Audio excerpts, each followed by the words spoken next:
मतदानाची तयारी पूर्ण झाली आहे। निवडणूक यंत्रणा सज्ज आहे। कल्याण डोंबिवली पालिकेच्या एकूण 122 जागा आहेत। यापैकी प्रभाग क्रमांक 46, 105 आणि 113 ची निवडणूक बिनविरोध झाली आहे।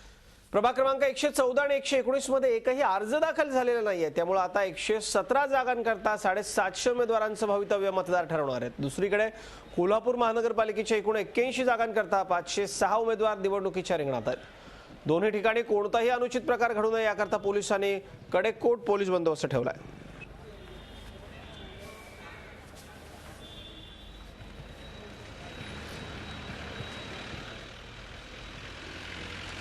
माझे सहकारी प्रताप नाईक कोल्हापूरहून आणि कपिल राऊत कल्याण डोंबिवलीहून आपल्या संपर्कात आहेत। आपण थेट त्यांच्याकडे जाऊयात। सुरुवातीला जाऊ आपण थेट कल्याण डोंबिवलीला। कपिल, कल्याण डोंबिवलीत वातावरण तापलेलं आहे। आपण बघतोय मूळ खरं तर मनसे राष्ट्रवादी काँग्रेसला सत्ताधारी विरोध करतील असं वाटलं होतं, पण सेना भाजपमध्ये जुंपलेली आहे। तिथं स्थानिक कार्यकर्त्यांमध्ये काय नेमकी परिस्थिती आहे? आता अवघे काही तास उरलेत, आजची रात्र महत्त्वाची आहे। निवडणूक यंत्रणा सज्ज आहे का? अजित, नक्कीच ही दोन रात्री, जो कालची रात्र आणि आजची रात्र ही खूप महत्त्वाची होती आणि आजच्या रात्री सर्वांचा डोळा असणार आहे, कारण की आर्थिक जो व्यवहार होतो, जे मतं तोडण्याची जो गणित असतं ते ह्याच रात्री होतं। सर्वात महत्त्वाचं कालच्या रात्रीमध्ये फायरिंग झाली आहे, ही ताजी बातमी आहे। एकंदरीतच ह्या सर्व घटना थांबवण्यासाठी पोलिसांची यंत्रणा सज्ज झालेली आहेत। जवळपास 2,500 ते 3,000 पोलीस या निवडणुकीवर कार्यरत आहेत। 10 ACP, 3 DCP, SRPFच्या 3 तुकड्या, एवढा मोठ्या प्रमाणात एक बंदोबस्त मागवण्यात आलेला आहे।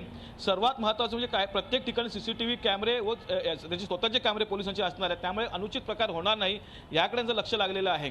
सर्वात महत्त्वाचं म्हणजे ह्या पूर्ण निवडणूक प्रक्रियेमध्ये, म्हणजे निवडणुकीचा प्रचार सुरू झाला तेव्हापासून ते कालपर्यंत जवळपास 40 गुन्हे दाखल झालेले आहेत या परिसरामध्ये, आणि 40 गुन्हे राजकीय नेत्यांशी किंवा या निवडणुकीशी निगडीत असे गुन्हे आहेत। त्यामुळे हा मोठा आकडा आहे। त्यामुळे ही जी निवडणूक आहे ही कुठच्या टोकाला पोहोचली आहे हे आपण जाणून घेऊ शकतो। सर्वात महत्त्वाचं म्हणजे जेव्हा निवडणूक सुरू झाली तेव्हा आघाडी विरुद्ध सेना किंवा आघाडी विरुद्ध भाजपा अशी लढाई असेल, परंतु अशी लढाई झाली नाहीये। तर ही लढाई फक्त सेना आणि भाजपामध्ये दिसली आहे आणि ह्यांनी दोघांनी टोक गाठलेलं आहे आरोप प्रतिरोधामध्ये। आपण जे शेवटचे ज्या हे बघितल्या, सभा बघितल्या, त्या सभेमध्ये खालच्या लेवलवरून आरोप करण्यात आलेले आहेत। त्यामुळे कुठेही इथे लेवल राहिलेली नाही आहे। सर्वात महत्त्वाचं म्हणजे विकास कामावरची जी लढाई सुरू झाली ती नंतर गुद्द्यावर गेली होती।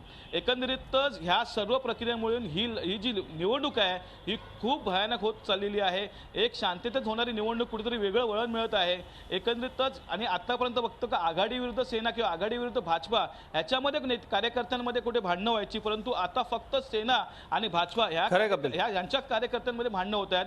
काल जो फायरिंगचा प्रकार, तोच फायरिंगचा प्रकार, त्याच्यामध्येही सेना भाजपा आमने सामने आली होती। म्हणजे एकंदरीतच ह्या पूर्ण निवडणुकीत जरी सर्वांचा डोळा असला तरी पण ही निवडणूक शांततेत पार पाडावी अशीच सर्व कल्याण डोंबिवलीकर इच्छा आहे।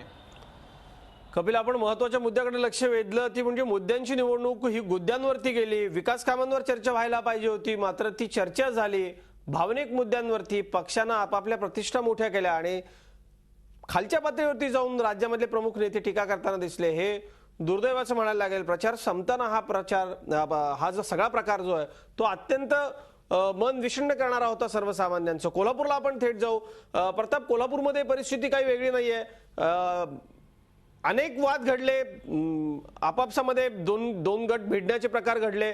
काल आज एक आत्महत्या घडलेली शहरामध्ये, तिचा संबंध निवडणुकीशी जोडला जातोय। एकूणच काय तर कोल्हापूर शहरामधलं वातावरण देखील तापलंय आणि महत्त्वाचं म्हणजे प्रमुख पक्षाच्या नेत्यांची प्रतिष्ठा पणाला लागलेली कोल्हापुरात। कोल्हापूरमध्ये आजची रात्र महत्त्वाची ठरणार आहे। प्रशासन सज्ज आहे का? महापालिका निवडणुकीचा माहोल आता अगदी रंगात आलेला आहे, काय म्हणाल?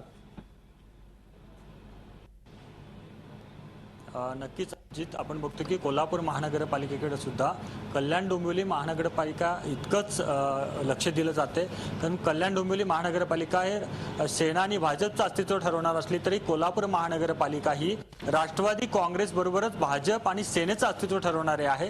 त्यामुळे कोणत्या पक्षाची सत्ता येते किंवा कोणता पक्ष बाजी मारतो याकडे सगळ्यांचं लक्ष लागून राहिलेलं आहे। सगळ्यात महत्त्वाचं म्हणजे प्रशासनानं पूर्णपणे तयारी केलेली आहे। सकाळी 7:30 वाजल्यापासून संध्याकाळी 5:30 पर्यंत ही मतदानाची प्रक्रिया पूर्ण पडणार आहे। कोल्हापुरात जवळपास 20हून अधिक अतिसंवेदनशील मतदान केंद्र आहेत, त्याचबरोबर 50हून अधिक संवेदनशील मतदान केंद्र आहेत। त्या ठिकाणी पोलिसांनी छावणीचं स्वरूप पोलिसांनी तयार ठेवलेलं आहे, कारण या ठिकाणी मारामारीचे प्रसंग होऊ शकतात, त्याचबरोबर मतदारांना पळवापळवीचे प्रकार सुद्धा होऊ शकतात। या पार्श्वभूमीवर प्रशासन सज्ज झालेलं आहे। सगळ्यात महत्त्वाचं म्हणजे ही निवडणूक, कोल्हापूर महानगरपालिकेची निवडणूक, याच्यामध्ये अनेक राजकीय नेत्यांचं अस्तित्व पणाला लागलेलं आहे। अनेक राजकीय नेत्यांचं अस्तित्व टिकणार की संपणार किंवा कशा प्रकारे पुढे जाणार यावर भाष्य करणारे आहे चंद्रकांत दादा पाटील, जे राज्याचे सहकार मंत्री आहेत, त्याचबरोबर भाजपचे महत्त्वाचे नेते आहेत। त्यांनी पहिल्यांदाच ताराळणी आघाडीला घेऊन कोल्हापूर महानगरपालिकेत एक वेगळं वातावरण निर्माण केलेलं आहे। त्याच्या पाठोपाठ सेनेनं सुद्धा स्वबळावर 81 जागा निवडणूक लढवत पहिल्यांदाच इथं सुद्धा आव्हान निर्माण करण्याचा प्रयत्न केलाय आणि सत्तेवर असणारा आत्ताचा पक्ष काँग्रेस आणि राष्ट्रवादी आपापल्या परीनं आपली पूर्ण ताकद लावून आपले उमेदवार जास्तीत जास्त कसं निवडून येईल याकडे त्यांचं लक्ष लागून राहिलेलं आहे आणि मायक्रो लेव्हलला जाऊन मतदारांना आपल्याकडे खेचण्यासाठी प्रत्येक पक्षाचे नेते उमेदवार प्रयत्न करतायत।